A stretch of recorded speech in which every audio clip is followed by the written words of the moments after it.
I want to talk about the experience of watching this movie. This is, I believe, the fourth time I've seen this. I watched it. I've also seen 12, the Russian version of it that was directed by the guy who did Z, which is quite good, and I highly recommend it if you can find it. I also saw the TV remake that they did in Oh, from the '97. 90s. Yeah. Yeah, which I thought was pretty good also. So this is what They found a then kinescope of the original I heard that. television, Yeah. That was lost. Studio One. So the so I've seen this like 6 times now total between remakes and blah blah blah. There's also apparently a Korean one that's very good. I'm gonna see if I can track that down at some point. But so when I started watching this, I watched this for the first time in high school.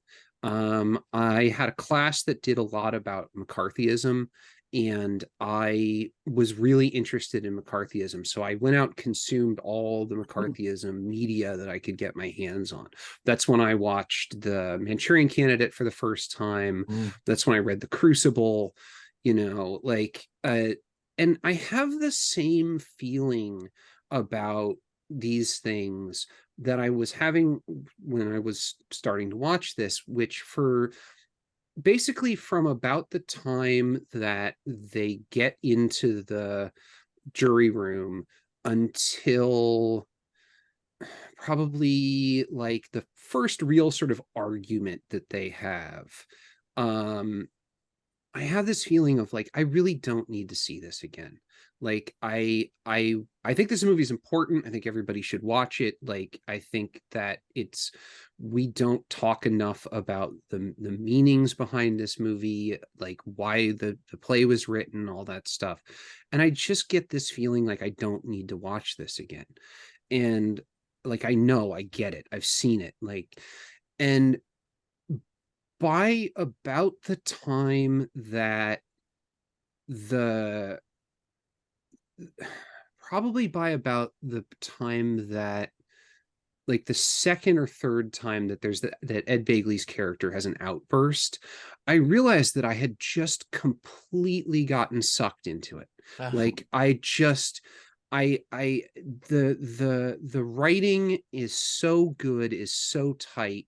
The slowly condensing claustrophobia of it is so good. The the acting is just spectacular. The bottle story nature of it, I obviously one of my favorite movies is Conspiracy, and Conspiracy is I'm going to get to that. This obviously very similar to this movie in construction. It is, of course, morally the opposite of this movie, where the best possible outcome occurs in this movie and literally the worst possible outcome occurs in that movie. Yeah, but it is also a movie about a man very, very, very carefully and slowly putting his will onto everyone else in the room in the meeting. Yeah. And Fonda does such a good job of that in this, in the way that Branagh does such a good job of it in Conspiracy. I found myself thinking about Conspiracy a lot while because they're both, first of all, they're both TV movies, right? And they're both bottled up meeting bottle movies. Yeah, but you have one location. You have to deal with the people. Hold on, the other Conspiracy leaves the room every once in a while. This one never does. But it just goes. Well, it does. No, they go to the bathroom. It goes to the other room. It goes to the other room where the snacks are. That's it. That's they go all. In the bathroom. They go in the bathroom, and then there's the opening scene in the courtroom, and there's the end scene on the steps. Like those are the times, the 3 times it's not in this room. Right. But it's amazing how I went from this sort of like eye rolly, like, yeah, I've seen this. It's great. I'm not going to say it's not great. I'm not going to, I'm not, Here we go. I'm going to give it a thumbs up because it's a great movie and everyone should watch it. If you haven't seen it, watch this movie. Like, obviously, blah, blah, blah, to fuck, this is so good. As I watched it longer and longer. And I really don't have that kind of like switch that happens a lot of the time when I'm watching movies, and it just says something about how good this is. For sure. Like, no, it's one of those ones you come onto it on TV, like TV, You just watch it to the end because it's just it Right. sucks you in.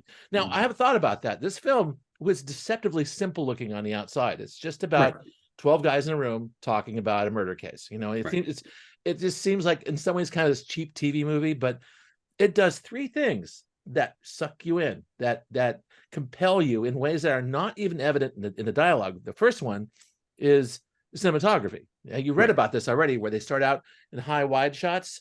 As the film goes further and further, the camera gets lower and lower and gets tighter and tighter until the last couple scenes are these low angle telephoto shots of people's faces with sweat pouring off of them. Yes, like that.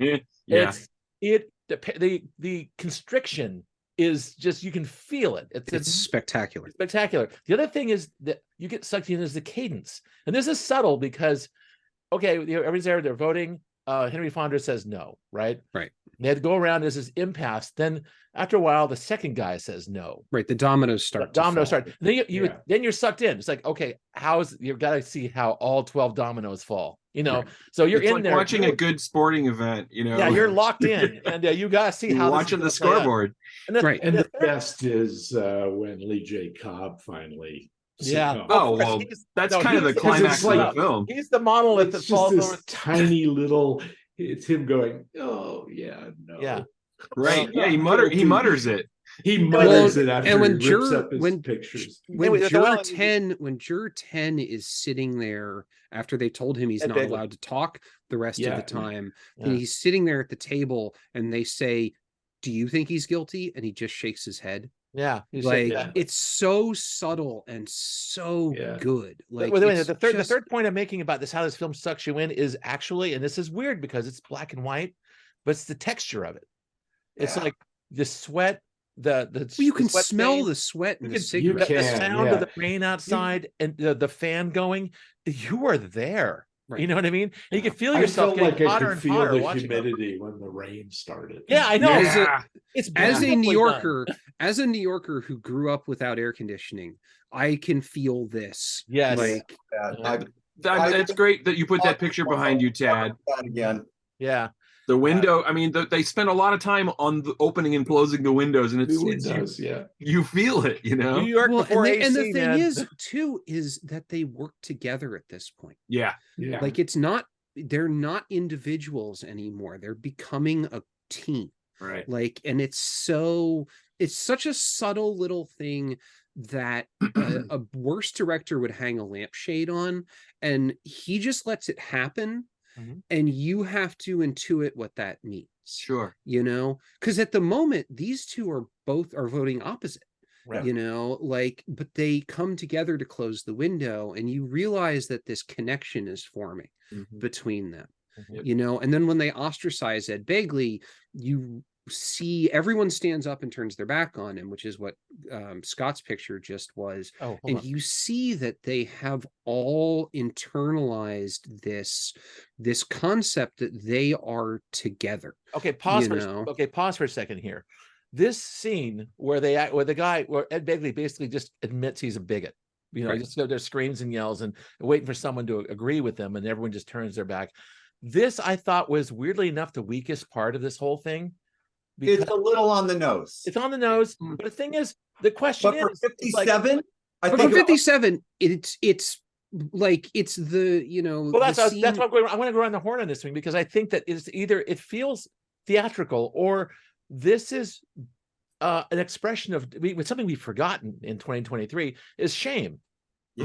Yeah. It's like shame worked back then. It was like maybe that's why it felt gimmicky or antiquated, because it would never happen now. Again, 1957, this must have been a really big deal. That's right. It was, and the other thing too, there's a subtle thing that I don't think a lot of people understand about this film is you only see the defendant for a few frames, really. Like he's just, and you get this sort of feeling like this guy's not white like they are, right? You know, but he's also not specifically brown.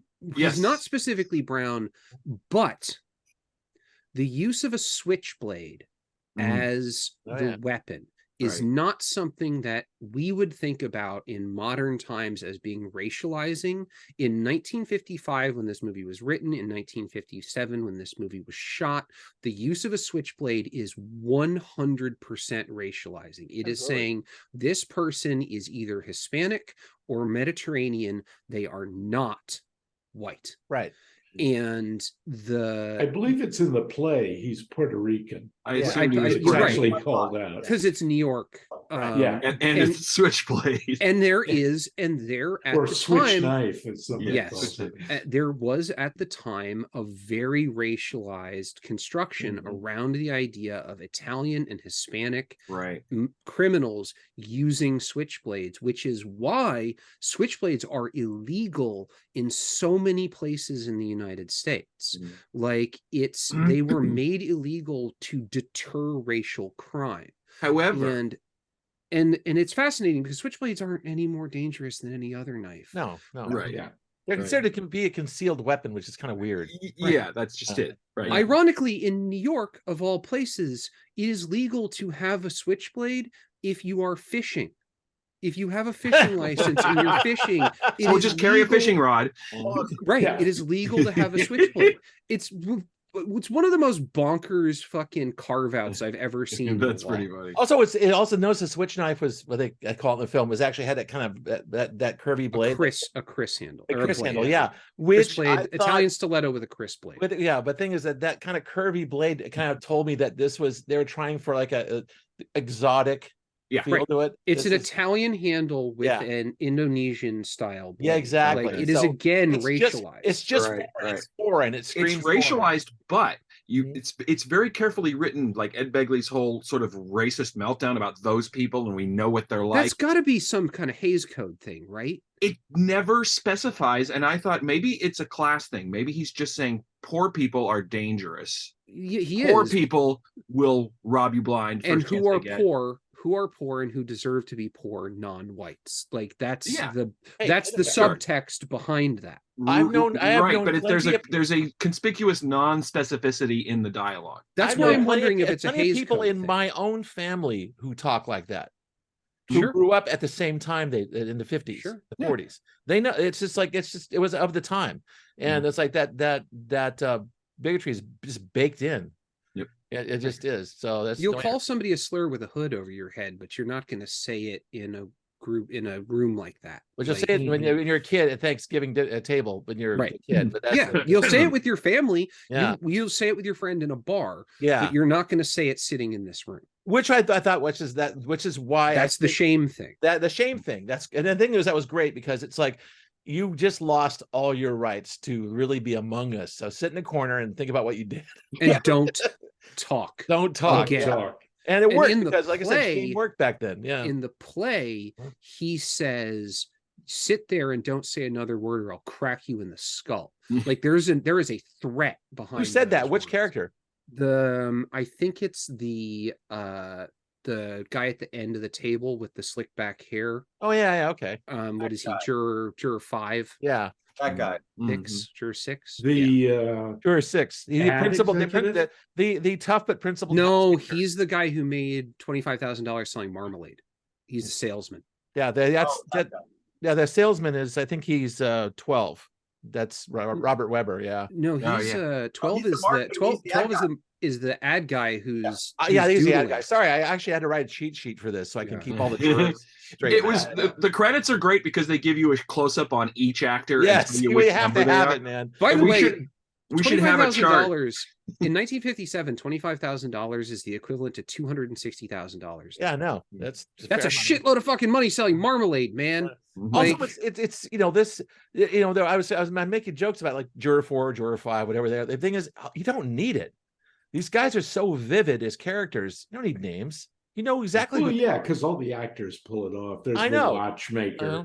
Yeah, who's a Czech actor. I like that. I like Jack Morton's Eastern character is the guy who's just looking at his watch, waiting to get out of there so go watch the Yankees game. I was like, yeah, that's fun. But he had and the he keeps look. and he keeps Jack talking Warden. about the Baltimore fan. He's like, yeah, we got a Baltimore Yeah, I fan know. over here, which is the most Yankees. Yankees fan shit I could possibly think that's of. great because that felt like a bit of reality dropped in the middle of this thing in terms of like, that's, you know, you're gonna get some people who just aren't interested in this Any thing. you guys ever been on an actual jury, like a real, like, Oh yeah, is it like this? I mean, I've managed to avoid it for 58 years. it's not dissimilar. Yeah. It's not. Our trial was dismissed after a couple of hours. Oh, Everything that happens in this movie would cause a mistrial. Right. Yeah. Like literally, No, they're violating basically every tenet of being on a jury. But like, if the deliberations were allowed to be in open court, which they are not, which is what it's all about. But all it would take is one person to say this is what happened, because jurors are not sworn to secrecy. They can talk. They can talk about whatever they want. Yeah. If one person said on the record that this happened, this case is mistrialed instantly. Yeah. Well, like, they are retrying this kid the next day. but Right. they were in unison by the end, so they were just like, "Yep, we've reached a verdict." Which is going to bias the next jury. I mean, the next trial anyway, because like the first guys let him go. So where are we going to go the second time? You know what I mean? It's like, you know, it's also that's a double jeopardy issue too. But I won't go into it. The one thing that can overcome double jeopardy is jury misconduct. Yeah, which again, because they're secluded, it should not be a public. I thought also a hung jury, because you can try it again. Right, a hung jury is not a no. There's jeopardy doesn't apply to a hung jury, but the judge can dismiss with prejudice and say that you can't bring back the case even with a hung jury. It varies from place to place too, jurisdiction to jurisdiction. Yeah, that's why you have to take the bar in every state you want to practice law in, because the rules are different. Yeah. Also, Juror 8, the Henry Fonda character, there's two ways of looking at him. And there's one is like, he is a guy who's just seeking out justice, who has doubts and wants to talk about everything and wants to get the bomb. But he could also, if you had just be a contrarian. Yeah, a contrarian. Yeah. He could just be a contrarian. This guy was there, and I've seen those in, like, I've been in a couple juries, you know, and there are just contrarians, people who just like whatever everyone said, I'm against it, and you have to like beat them down, you know, or whatever, let them beat you down, and that could be part of it. So it's like it's at the end he's made to be the hero because he's Henry Fonda, and they bring that into the movie, but and he's the executive producer. He's a producer. Right. But nonetheless, he hired Lumet. Like, yeah, exactly. Also, it's written to make him very sympathetic in that he keeps saying he's very. He never gets excited. He never yells or shouts anybody down. He's just like, well, I don't know, but this is what I think. You know, I mean, he definitely is firm with people until he pulls the switchblade out, at which point it's like, you have an agenda. Yeah, right. Yeah, exactly. But yeah, it's fun to watch again.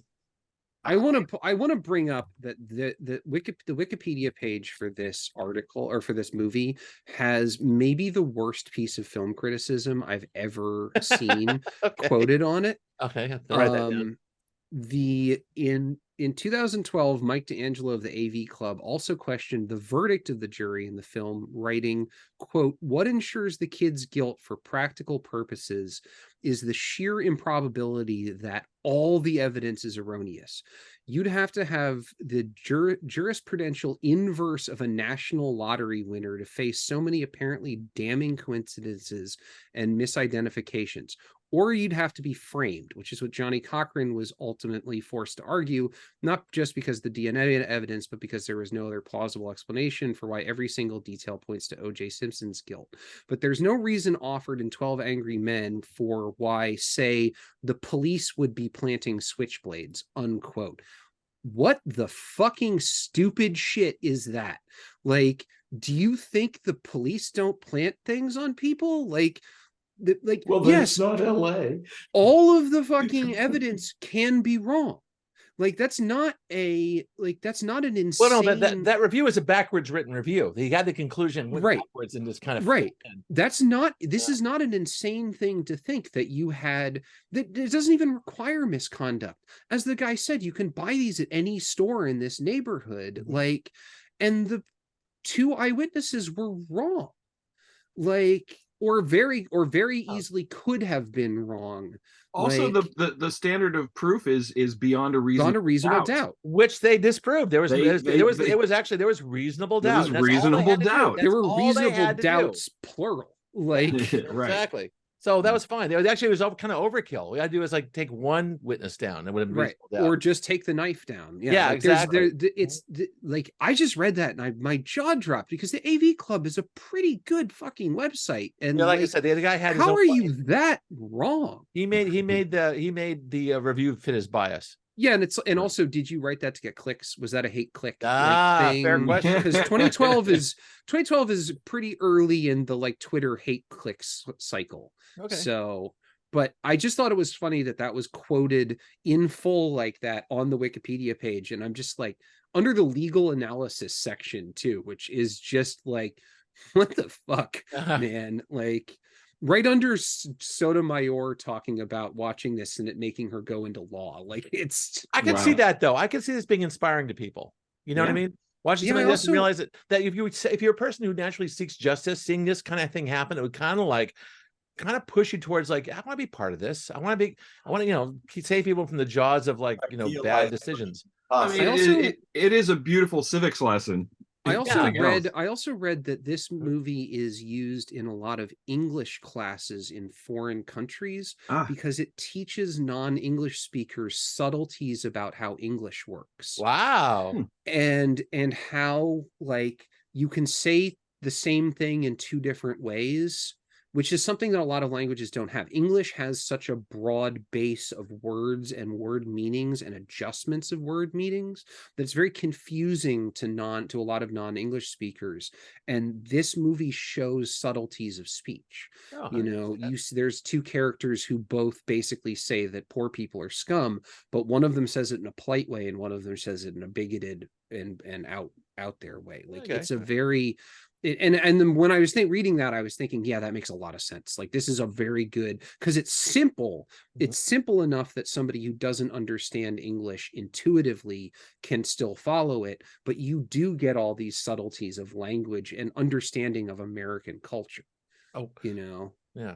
I think one last question before we break out is, why was it all men? There's a women's room. There is a women's room. Like, women are allowed to be on juries, but it was like it seemed kind of weird because it's like they didn't do that anymore. There's seemed plenty of if they'd had some women jurors. Because 12 Angry People's not as good of a title. Okay, I'll give you that. But the thing is, I've seen plenty of films noir that had mixed juries in them. It's like this did it seemed kind of like a throwback in some ways. Are there any women in the '97 remake? 4. Okay, there it is. And there's black people, and the defendant. Or I'm sorry, no. I'm sorry. There's only one woman in the judge. There's 4 black people on the jury. Okay. And so it is 12 angry men still. Right. The judge is a woman, and the defendant is black, and there is much more out there direct racism in that movie. I'm sure it's pretty hair raising. The racist character in that movie is very, very obviously anti-black. Wow. It's interesting.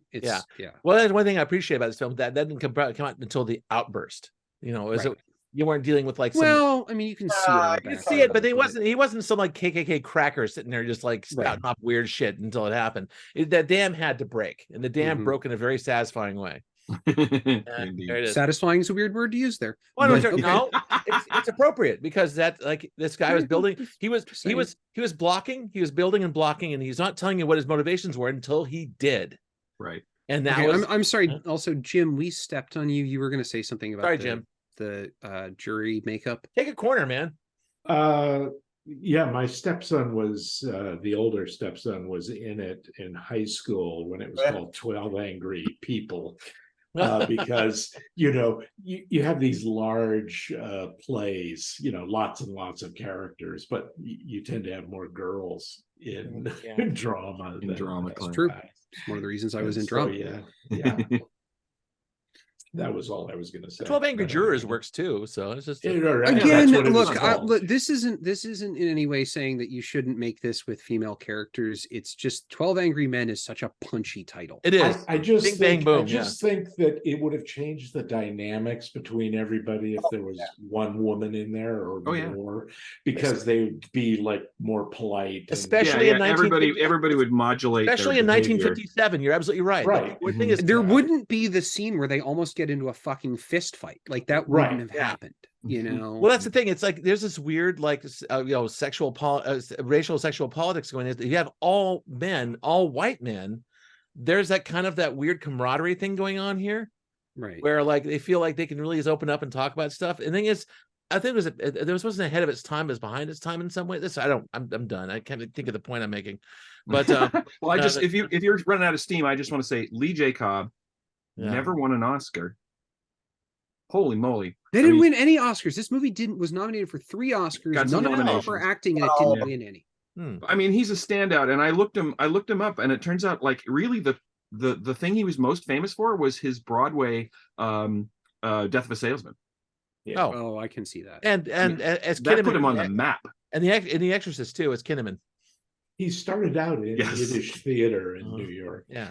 Oh, this film was not a success. It was a kind of a flop when it came out. Fonda never got paid because he deferred his salary. Exactly. Yeah. It was coming out as a black and white widescreen film in the time of like when CinemaScope and color coming in. So 57, right? Fonda hated the way that Universal released this so much that he was never a producer in anything again. Like he was just like, I'm never doing this again. Fuck this. Yeah, that's like. All right, I think we should probably go to the cards at this point. Well, no, hold on. Oh, wait, hold on. Sorry, shit. Oh. Actually, I did leave off one question, so go ahead, Chris. I'll ask you the question. No, I mean, I hadn't seen this movie since John. You have Mr. Bush for Civics. Remember how like his go-to was, I'm just going to put a movie on and then leave. Yeah, for sure. But I don't think we watched 12 Angry Men in this class. I did. Okay. So I have not seen this movie since senior year in high school. Holy shit. So I think it's interesting that we both watched it around the same time in our life. So and honestly, at that point, I think my blood chemistry was probably like 75% THC at that point, so I didn't remember shit. Mr. Wake and Bake. But it's like, let's do somebody's first and last movie. So I picked this, and it's like within 15 minutes, whoa, I am in the hands of somebody that really knows, like this is a movie that takes place in one room, but it never feels like that. Because he came from television. Yeah. I mean, holy shit. Like, I'm just like as the movie keeps going, like I'm like leaning further and further and further into the screen, and every fucking thing works. Like I said, I think this is, if not one of the best movies I've seen on this show, it's one of the best movies I've ever seen, period. Mm-hmm. For all the reasons you guys said, like the ensemble works so flipping well together. And as I understand it, the only one that was a name was Henry Fonda. Like the rest of these guys were all New York theater guys. Right. And you put it on now and you watch it and it's just like, all of them go on to have amazing careers. It's ironic. Whoa. Oscar Madison so good in this. And like Robert Webber, who's mostly like comic relief in a whole bunch of Blake Edwards movies, is flipping great. Like everyone. Oh yeah, he's really good. Yeah, he is. And Ed Begley always plays the same character in everything that he's in. Well, he's real good at it. I'm going to roll around and get to the things about texture. The thing that makes this, you could have shot this in a room with 4 walls and had no sweat and no environmental stuff. The movie progressively gets sweaty. But the thing is, this film, at all times, even though it's a bottle picture, tries to always bring the environment in. Yes, make you feel. As opposed to make you just watch people recite lines. It's like, that's the difference. This is a work of cinema, and they snuck it in because you only have one location, and that's what makes this film so great. Like I'm on record. I mean, I love Sidney Lumet movies. This is one of the ones I don't really remember all that well, but we picked Network a year ago, and if there's a commonality, and we'll talk about this with the next one, like he gets really great performances out of people, and he does it in such an unflashy way. Like he's completely in control of how the camera and the choices he makes push the story along and elevate the storytelling, but it's never in a way that draws too much attention to itself. Right. And That was speaking of Academy Awards, he never got one until it's a the end damn of his shame. life. The when he hell, got his man. honorary. Guys, Is what a lifetime achievement? ridiculous. Yeah, because the Academy Awards are bullshit. Well, Yes. Oh yeah, they shouldn't are. be, but they and are. it's just the way that this thing wraps up. It's like very quietly, we got a verdict. He gets up, and they all, in the way that it probably. You don't even see him And get there's off. also there's a They're never gonna release. talk- There's a release at the end with where they Yeah, go they out. admit- and they- the they- streets they- are wet. Never going to talk to these people ever again. They Right. introduce each other, they shake hands, and he goes, "Well, see ya." Bye-bye. Yeah. Have a nice life. Yeah. And Like, that's all you need to do. Is that's the jury experience. Okay, now I'm going to the card. now I understand why this movie's got a perfect score on IMDb. It's like Yeah, when you that's right. sit. It's like when you sit in a train or an airplane, and you end up having a really good conversation with the person who's seated next to you or across from you. Or like I was on a train that got stuck. The train broke down, and we were stuck in the woods. And me and my ex and the two women who were sitting across from us were friends for 3.5 hours. Right. And we didn't just exchange numbers. We didn't follow each other on Twitter. We didn't do any of that stuff. That was I'll it. never see those people again. Never talk to them again. But for 3 hours, we were very close. And you Yeah. remember that. Yeah. To this day. It happened in London. I was talking to a guy across from me on the train to Heathrow, who was a Scottish real estate guy. Mm. And it was just like we had this amazing time talking about California versus Scotland. And That's it was- funny. I still think of this guy named Guy that I met in the parking lot of a grocery store because my mom ran in to get some groceries, and this kid was sitting in the next car over. Wow. We were fast friends by the time she got out with her shopping cart. That's I never saw him great. again. That's I never so saw much him fun. again. That's the best. Those, there's little things. There's little touches with humanity, kind of like. And speaking of that last scene where everybody gets out, it made me think of my experience on a jury. I've served on one jury. Actually, I served on two, but the other one was like we got released. It didn't go to trial for whatever reason. But I did sit on one jury where it was a murder trial. Oh wow! For a woman who her baby drowned in the bathtub because she was so exhausted from working a night shift that she fell asleep. She ran the bath and put the baby in it and fell asleep. Fucking Christ! Oh, It was my God. Fucking horrible, you guys. There's nothing the court could do to that woman that could punish her any worse than her brain is going to punish her for the rest of her life. Yeah, actually, as the DA said to me afterwards, he said that woman's going to be serving a life sentence for the rest of her life. We found her not guilty because she was incompetent. She was absolutely she was not in her right mind because she was so exhausted. And it took a while for the jury to get there, and it felt a little bit like this. Yeah, I'm sure. Like, everybody's like, well, it's very obvious. The baby died. She was there. She was responsible for the baby. And by the end of it was like, okay, she's not guilty. And it was like, thank God, that was the right thing to do. The DA was like, thank God. They had no choice. It was like the law required that because the circumstances the way it was, they had to bring this to a trial. How long did it take? God, that's horrifying. Yeah, it was. But I was just thinking about that ending where it's like, I've never seen those people again. That's like a pretty profound thing that happened to me. And I wouldn't want to. If it's in the street, you probably want to do this, right? I just went back to work. Well, you just relive that trauma. Yeah, exactly. Yeah. But I mean, I wouldn't remember them if I did run into one of them now. I can't remember any of their faces. John, at any point in that trial, did you have the same thing that Henry Fonda had during this movie, which is, we're holding someone's life in our hands right now. Absolutely. And that was a kind of amazing thing. I mean, again, this movie's got such a romanticized version of the good things about our legal system and the upside to reasonable doubt. And we all know that, I mean, the reality is of course, it doesn't really work that way for a lot of people. But, especially racialized people. That Norman Rockwell painting of the guy standing up in the classroom or something, like that's this movie. Yeah. Right. A very rosy version of that's the best possible version of America. This is the best possible version of America, which is amazing because it's responding to the worst possible versions of America. Put this on a double feature with Apollo 11 or whatever that was we watched. Also, this trial was not about, like, say, moving a property line in a suburban Mamaroneck, right? This is about if they found him guilty, they were going to kill him. This guy is dead. The stakes were incredibly high walking into this film, and that's when they walk into that room. Henry Fonda is the only thing standing between that guy and literally going to the electric chair. Exactly, going to Ossining, New York, and being electrocuted. And we even talked about the scene where the judge is giving them direction. He's like so bored. I know. And this is what you're gonna do. It's like an assembly line for those guys. Get these guys. All right, now we really have to go to If I cards. had- This is like exceptionally long. All of my digits are up. All right. It was Yeah. great seeing it again. Perfect. I saw things I didn't see before. Again, cinematography, the feel of it. It's like the cadence. There's a lot of Yeah, great- it never dips. There's no lulls. It just stair steps its way up to the climax. it's deceptively simple. That's the thing. For It's completeness, deceptively simple. Jared also gives it a thumbs up. Yes, There it are is. individual Jared gave it a scenes where thumbs it's up.